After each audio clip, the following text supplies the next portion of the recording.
Hi, I'm Rocket with Wreckless Blenders, and welcome to another Musings from Rocket Cellar. This Musings is a continuation of a previous Musings where I talked about the Fiano label. You might want to go check that one out if you haven't watched it before. Hit there so you get an idea of where the Fiano label concepts came from originally. Before we get started, I did want to say just a couple of things. One of them is, be sure to go check out the website for events. Link is right here.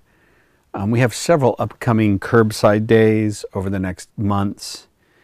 If you're lucky enough to be watching this after we all can be back in person, we'll also include in-person events on the events page. If you're shopping online for the foreseeable future, at least for 2021, I'm thinking, you can use Curbside21 as your coupon code and get 15% off of your wines. It's a nice little thing, nice reward. Thank you for all your support out there. If you're a wine club member, you have a special wine club coupon code that gets you 20% off.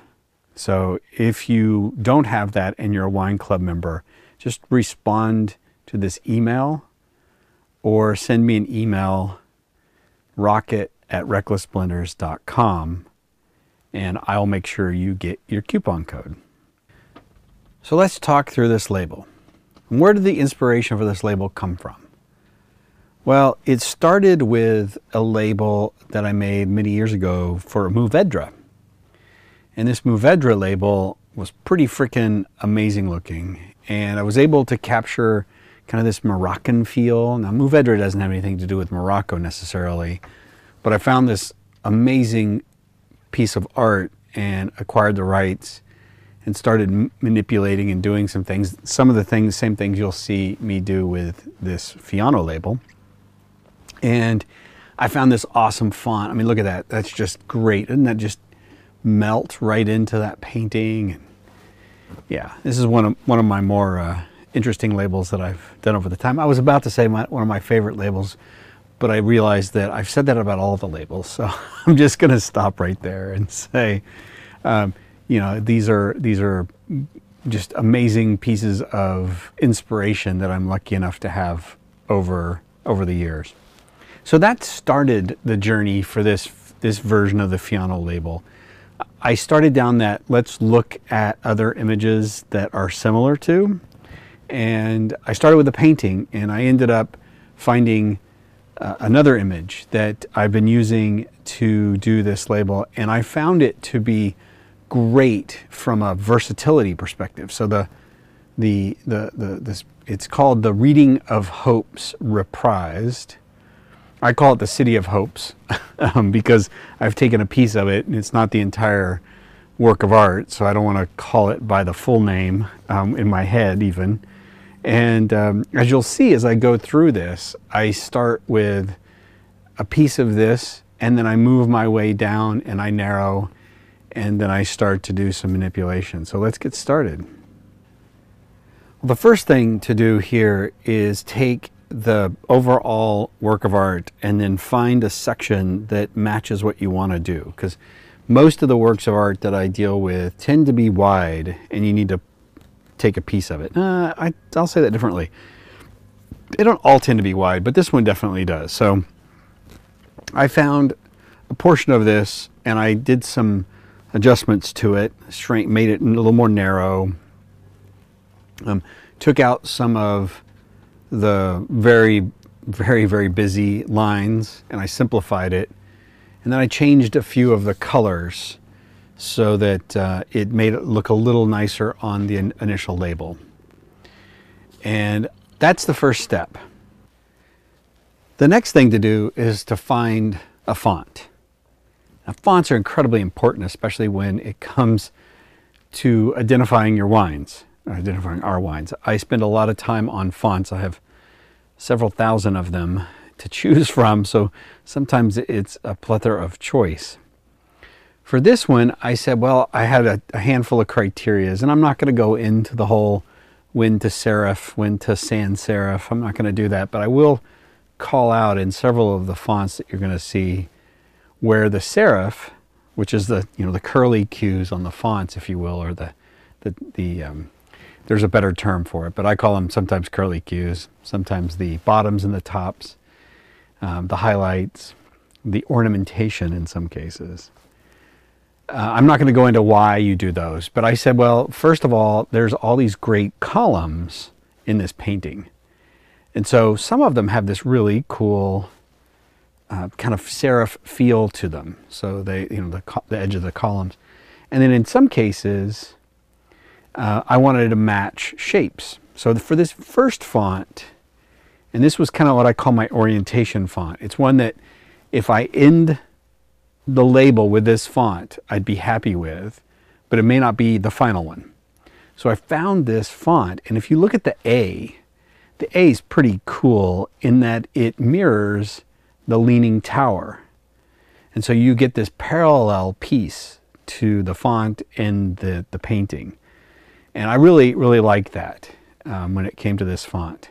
Now I started with kind of our traditional color scheme in that the font was red. So often you'll see red or some variation of maroon or wine color. It tends to be where I go, and then I take it from there. Well, I realized, hey, this is a white wine. Now what's really cool is what you'll see at the end of this.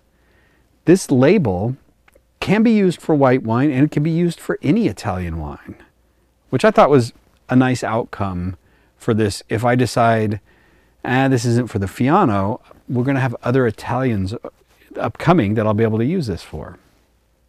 So anyway, here's the red version. And then I said, well, okay, let's take it to, and as you can see, I've got some separation on the font because I've got the color, the lighter color on, as an outline. And that helps you see the name. It's not great. So then I flipped it and I said, okay, well, I want to have kind of the main part of the font be more of a yellow, kind of a white wine color, and then have an outline that is darker. Well, that got me a little further. And then I said, okay, next is let's find some separation between the two. So I added a shadow, a little bit of a shadow behind the font as you see here. And that said, all right, now we're at a good spot where it feels like there's nice separation from the artwork and the name of the wine. And at that point, it was time to start looking at different fonts. So the first variation of the font I looked at was something that had a bit of a pillar structure to it, as you see here. This is a nice font for kind of echoing pillars. Now it doesn't echo completely the artwork's pillars, because the artwork has a very interesting structure to their pillars, but it's got an echo to it, which I liked. And I really liked the way that the outline worked on this font. And it looked really good. I then moved on to a slightly modern version of this same font. And as you can see, this has almost Art Deco style to it, but it's still that very pillar-esque structure to it. And then of course, I said Art Deco. I said, well, let's go check out something Art Deco. And this came up. Now, one of the things that I'll note is when you see this on, as part of this label, the spacing and the height and the location, these are all still to be determined. All I'm doing at this point is saying, is there a couple or more working fonts that I can use to build on and go from there? So while I really like this font, it would definitely look a lot different in the end if I were to choose this font. All right, spoiler, I didn't choose this font. So I moved on to this font, and this is very Romanesque. I mean, take a look at this. This is so cool. I'd hate to read a lot of this, but it has an almost chiseled look to it. And look at the F and the way that the top of the F kind of is slanted. And then look at the slight tapers in the lines of the font. So like I said, I like this as a kind of a title or an advertising type font, but I would not enjoy reading with this font more than a few sentences, if that. So then I said, okay, well, what else is there in this style? And I found this. And what I like about this is take a look at the A. I mean, that's really cool, right? That's got that neat top to it. And it's got the pillar style to it with the open insides. And I like the way that the outline worked on this one as well. So now it was time to head into the decorative land. Started looking at fonts that have a lot of decoration to them. These are great when it comes to wine labels because there's so much you can do with these decorative fonts that you couldn't do with just a standard Arial or Times New Roman font without spending a lot of time manipulating.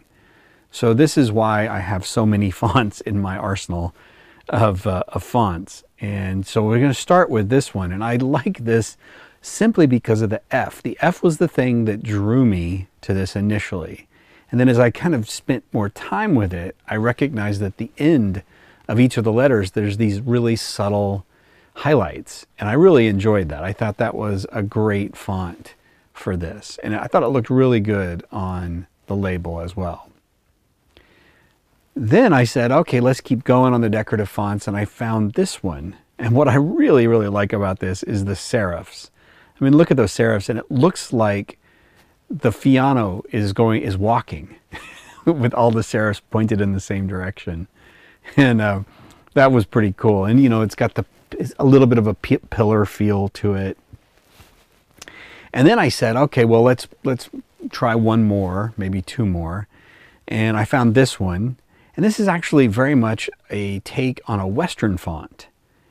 And if you can see the serifs on this, that almost matches identical to the pillars in the painting. And the last one I did, I said, okay, well, let's have some fun and take one of the towers and put the Fiano as part of the tower and make it look like it's the pillars. Now that's a lot of work. So I said, well, let's try it first.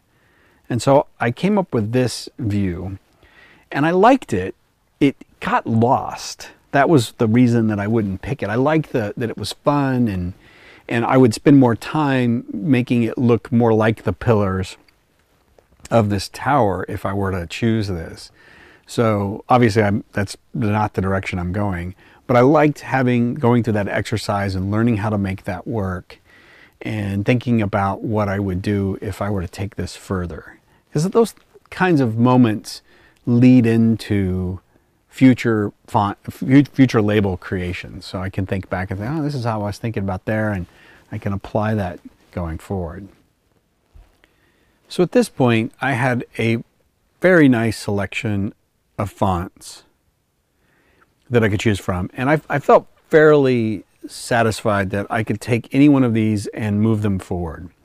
I also felt satisfied that I was able to eliminate several of them just by virtue of this doesn't feel right or feedback from Miss Rocket and others.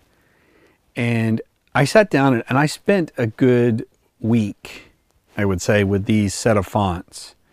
And I just, you know, mold on them and drink some white wine on them. And anyway, oh, by the way, just to highlight, because I'm talking about white wine, I'm drinking a white wine, and this is not a Wreckless. This is from Hatcher. And Hatcher is a winery you can find in Murphy's, which turns out that there's a lot of wines in Murphy's and Angel's Camp. And Hatcher tends to be one of the best ones. There's another one called Lavender Ridge that I really, really enjoy as well. And we spent a week up there doing wine tastings and just getting away from things, being safe, of course, and found all these awesome wineries. And Hatcher was one, and met Sewell, who is one of the owners, and his brother is the winemaker. Anyway, if you're ever in Murphy's, definitely check out Hatcher. They've got a couple of locations. The place we tasted was downstairs in this kind of cave-like thing.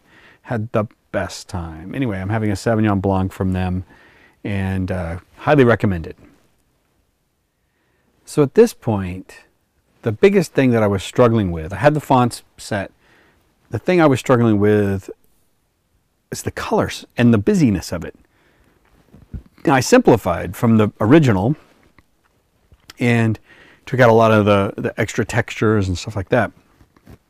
But the Fiano itself, the word Fiano, got lost. And it felt a little heavy for this from from just a lot of the colors. I thought it would look great on a red wine bottle at that point. I didn't know if it would look good on a white wine bottle. That was one of the things in my head. So I started thinking about, okay, what can you do? And I started messing around with color schemes, and I saw the dome on the top, and that dome was this beautiful gold. It was very much like the Fiano color. And I thought, wow, wouldn't that be cool if it looked like you were looking through the label into the bottle?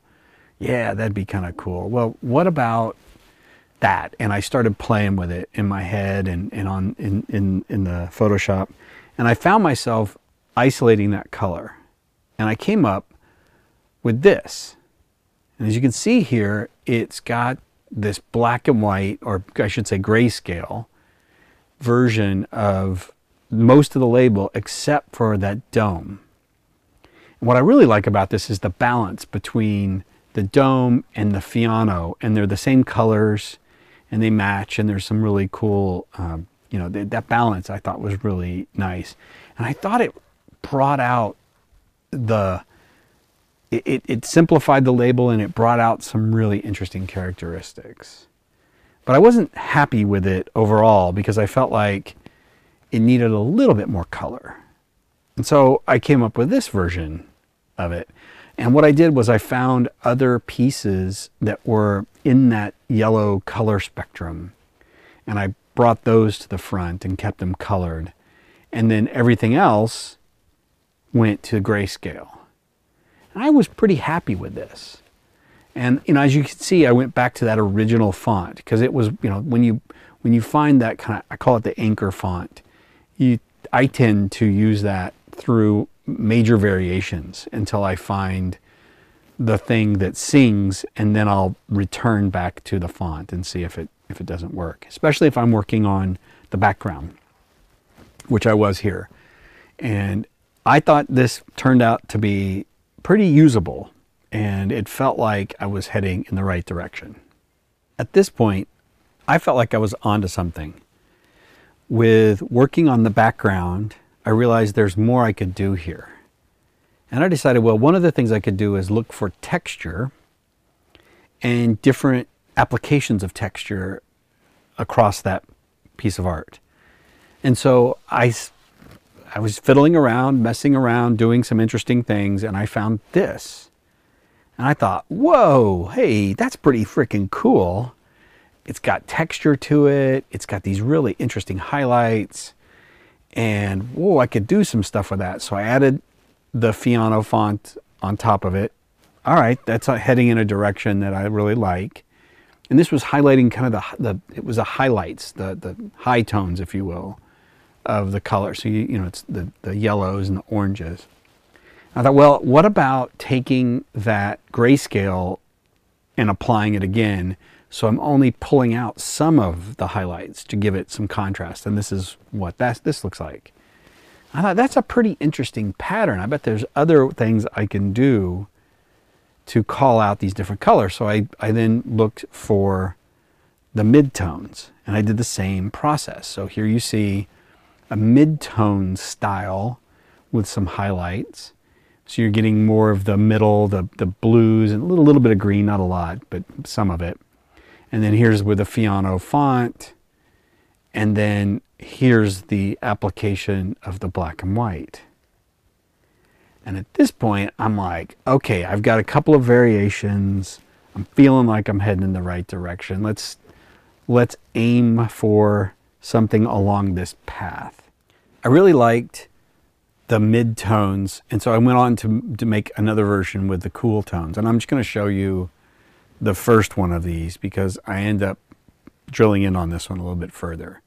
But before I go too far down that path, I wanted to talk a little bit about the overall image. So one of the things that kept popping up again and again as I was reviewing this with Miss Rocket and as I was looking at it, you know, and I'll go and I'll share this with people and I'm looking for reaction. I tend to make the decision myself, but I look for lots of input, right? And in this case, I kept getting a similar reaction of, woo, that's pretty busy. And so as I was looking at this, I thought, well, what if I simplify and I zoom in on a piece of it? And one of the things that was ringing for me, if you will, is the dome and that gold dome. I thought that is too centered and it conflicts a little bit with the logo. So what if I zoom in a little bit on that and pick up a different piece of the painting, just, you know, zoom in a different piece of the painting. And when I did that, I thought, this is pretty interesting. Now I will say that I lost the sun on this, and I really like that sun in the corner. That looked really cool. It did have some conflict with the logo a little bit, and you know, I could take the sun and I could put it up in the corner behind the dome, and you know, that would be a bit of work, and I'm happy to do it. But you know, when I look at it, when I think about it, I end up with, nah, that's not really where I think this should go. I think this version of it looks really good here, and it simplifies the landscape, makes it easier to consume. And so from here, I'm going to work on multiple variations. So now what I want to do is take that cool variation with the texture and the stylization, and I want to apply it to this zoomed in part of the art.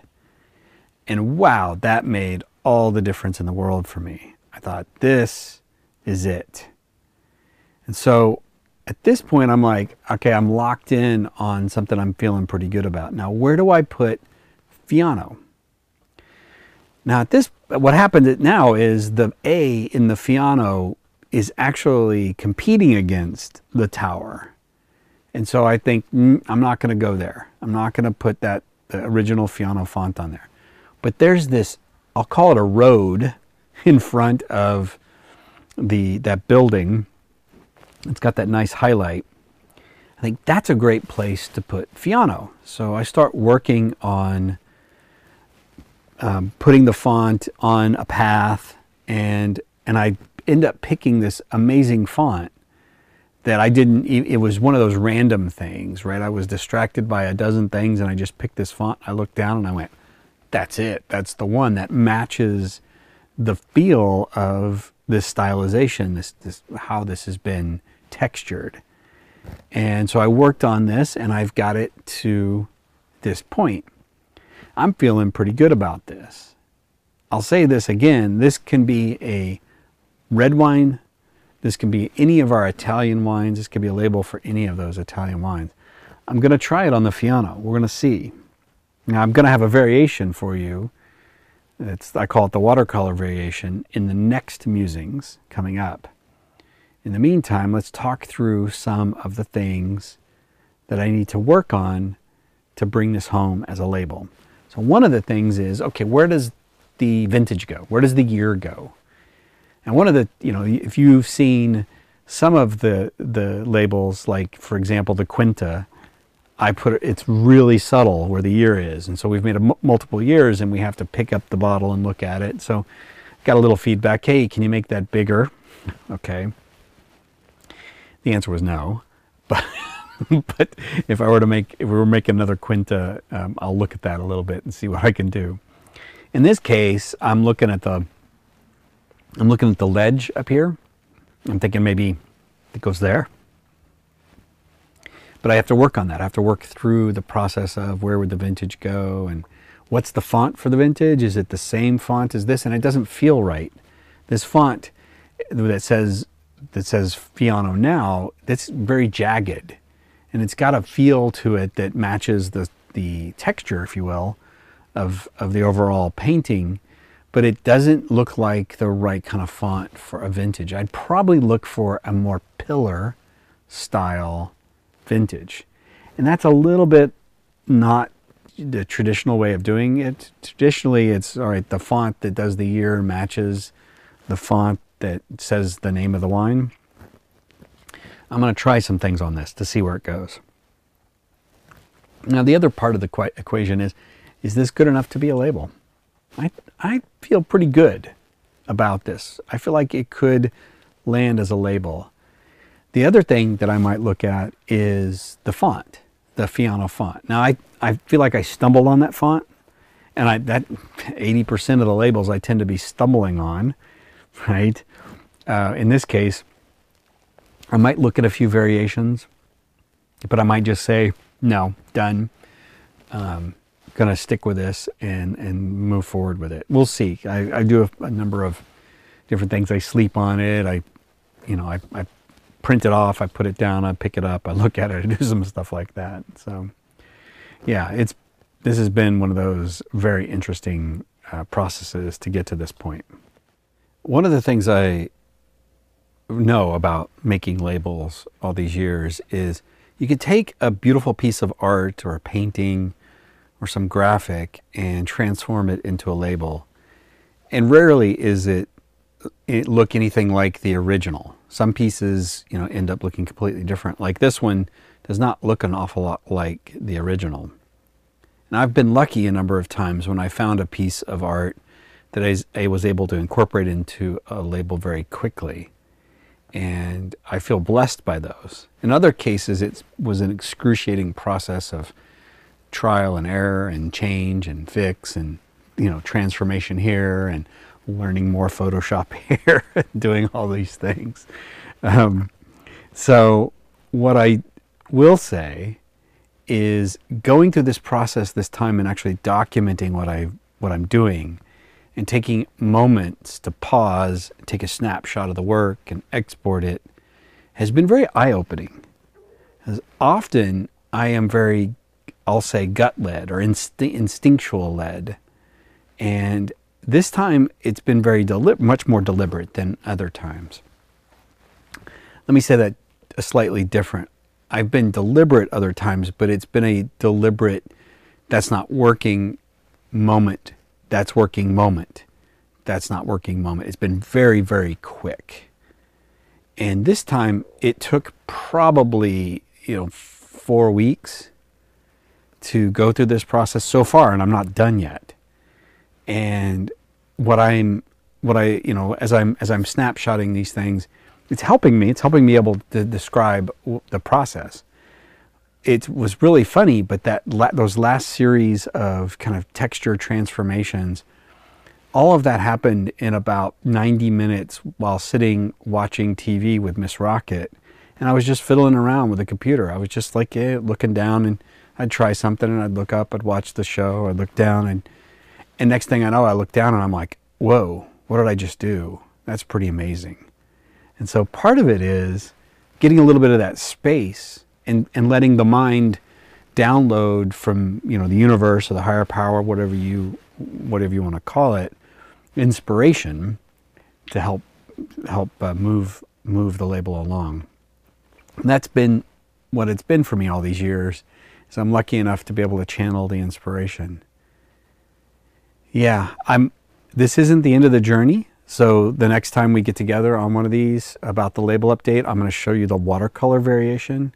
Very excited about that. Actually, this has been so much fun to get to this point. It's going to be hard for me to decide which variation I'm going to go with. And spoiler alert, I might go with both. And we'll see what that entails.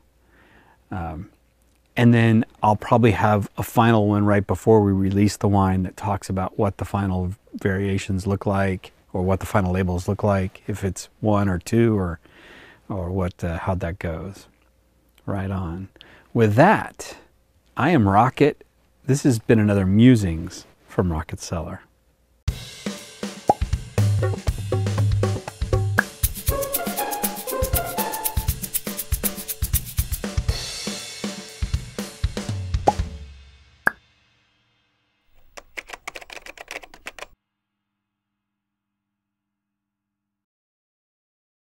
I have the winery cat visiting today, so we're going to try this. Maybe put this in the outtakes.